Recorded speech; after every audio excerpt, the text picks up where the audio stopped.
बाबासाहेबांचे विचार. व्यसनापासून लांब राहा, सर्व नियम पाळा, शरीराची आणि परिसराची स्वच्छता ठेवा, एकोपा राखा, भरपूर शिका आणि संघटित राहा, वेळ वाया घालवू नका, सरकारी वस्तूंची देखभाल करा, नेहमी खरे बोला, कोणाचेही नुकसान होईल अशी कृती करू नका, दुसऱ्यांच्या चुका काढत वेळ वाया घालविण्यापेक्षा स्वतःतील दोष शोधून त्यावर काम करा, गुन्हेगारीपासून लांब राहा. माणूस जगतो, शिक्षण घेतो, पैसे कमावतो, खातो आणि मरतो. जीवन जगतो कमवायसाठी, कमावतो खायसाठी आणि खातो जगायसाठी, तरी शेवटी मरावंच लागते. पण नुसतं मरायच्या भीतीने खात असाल तर आत्ताच मरा, म्हणजे त्रास पण होणार नाही आणि मेहनत पण वाचेल. मरायचं तर सर्वांना एक दिवस आहेच.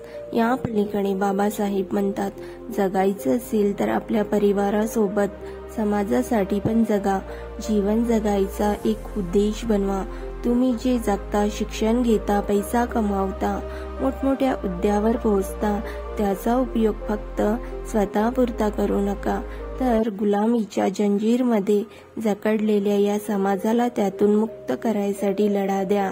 आपल्या स्वतःच्या मुलाबाळाचं पालन पोषण तर एक जनावर सुद्धा करतो, पण माझ्या नजरेत तोच खरा माणूस जो आपल्या परिवाराबरोबर समाजाची सुद्धा चिंता करतो आणि समाजासाठी कार्य करतो. डॉ. बाबासाहेब आंबेडकर.